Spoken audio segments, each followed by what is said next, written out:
اعوذ باللہ من الشیطان الرجیم بسم اللہ الرحمن الرحیم۔ شروع اللہ کے نام سے جو بڑا مہربان نہایت رحم والا ہے۔ السلام علیکم ناظرین، امید کرتی ہوں آپ سب خیر و عافیت سے ہوں گے۔ آج کی ویڈیو میں ہم آپ کو حضرت ابراہیم علیہ السلام کی ازواج مطہرات حضرت ہاجرہ علیہ السلام اور حضرت سارہ علیہ السلام کے بارے میں بتائیں گے۔ جب نمرود نے حضرت ابراہیم علیہ السلام کو ملک بابل سے نکال دیا تو حضرت ابراہیم علیہ السلام ملک شام کی طرف روانہ ہوئے۔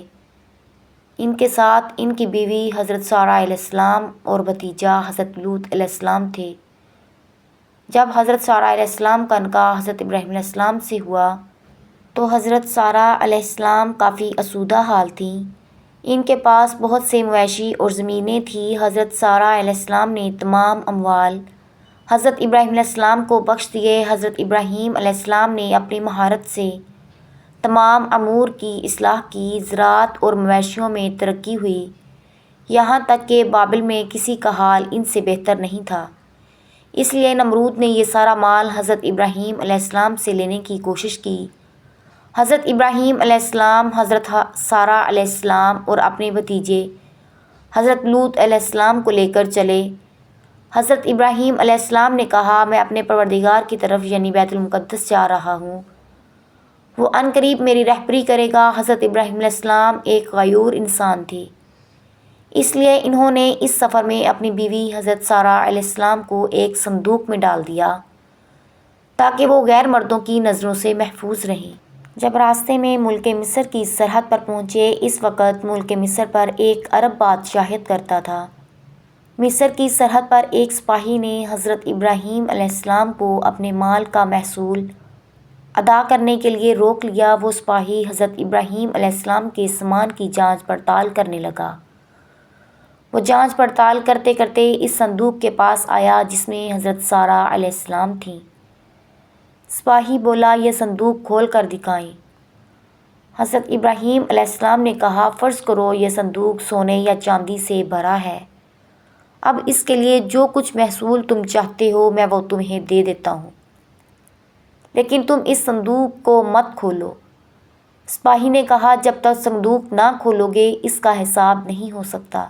چنانچہ جب سپاہی نے صندوق کو کھول دیا، جب اس کی نظر حضرت سارہ علیہ السلام کے حسین و جمیل چہرے پر پڑی تو وہ کہنے لگا، اب تو میں جب تک تمہارے اور اس عورت کے بارے میں بادشاہ کو نہ بتا دوں میں تمہیں آگے جانے نہیں دوں گا۔ چنانچہ اس نے ایک شخص کو بھیج کر بادشاہ کو اس معاملے سے آگاہ کیا۔ بادشاہ نے چند لوگوں کو بھیجا کہ صندوق اٹھا کر لے آؤ۔ حضرت ابراہیم علیہ السلام بھی ساتھ چلے اور فرمایا، جب تک میرے جسم میں جان باقی ہے میں اس صندوق سے جدا نہیں ہوں گا۔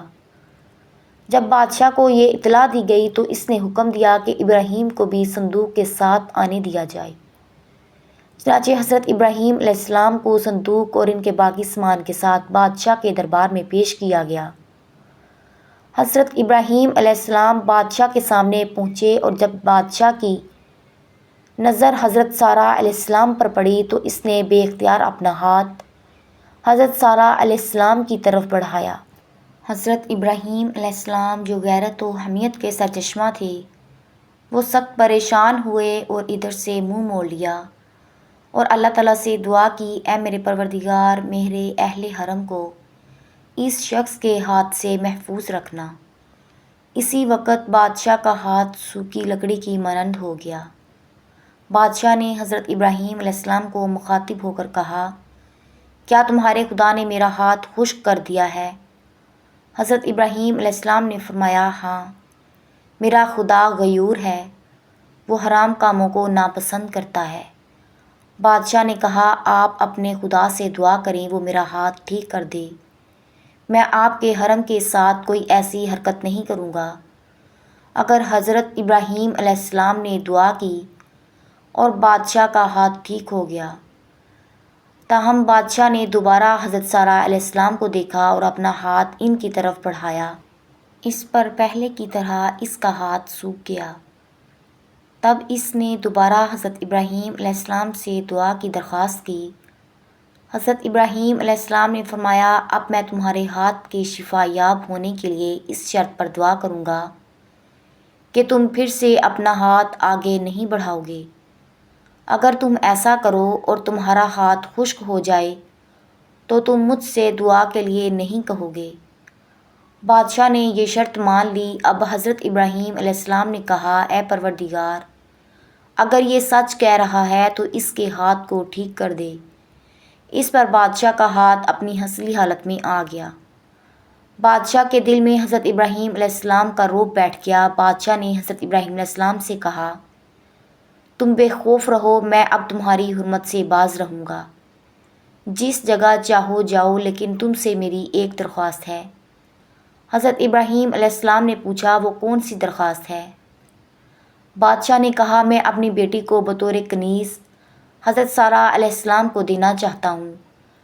حضرت ابراہیم علیہ السلام نے منظور فرمایا۔ بادشاہ نے اپنی بیٹی حضرت سارہ علیہ السلام کو بطور کنیز عطا کر دی۔ بادشاہ کی یہ بیٹی کوئی اور نہیں بلکہ حضرت ہاجرہ علیہ السلام تھی، جن کو بعد میں اللہ تعالیٰ کے حکم سے حضرت ابراہیم علیہ السلام نے اپنی بیوی کا درجہ دیا، اور انہی کے بدن سے اللہ تعالیٰ نے حضرت ابراہیم علیہ السلام کو حضرت اسماعیل علیہ السلام عطا کیے۔ حضرت ابراہیم علیہ السلام اپنے اہل و اموال کے ساتھ روانہ ہوئے۔ بادشاہ بھی ان کی تعظیم کے لیے ان کے پیچھے چلا۔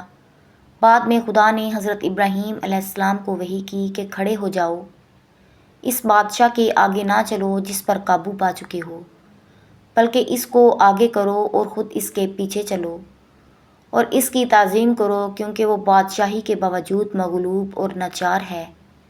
یہ سن کر حضرت ابراہیم علیہ السلام کھڑے ہو گئے اور بادشاہ سے کہا، آگے چلو تاکہ میں تمہاری تعظیم کروں۔ بادشاہ نے پوچھا، کیا ہوا، تمہارے خدا نے کیا وحی کی ہے؟ حضرت ابراہیم علیہ السلام نے کہا، ہاں۔ بادشاہ نے کہا، میں گواہی دیتا ہوں کہ تمہارا خدا صاحب جلال، بردبار اور کریم ہے۔ تم نے اپنے دین کی طرف مجھے راغب کر لیا۔ پھر بادشاہ نے حضرت ابراہیم علیہ السلام کو رخصت کیا اور وہ روانہ ہو گئے۔ ملک مصر سے نکل کر حضرت ابراہیم علیہ السلام ملک شام پہنچ کر ایسی جگہ ٹھہرے جو فلسطین اور شام سے آنے والے قافلوں کا راستہ تھا۔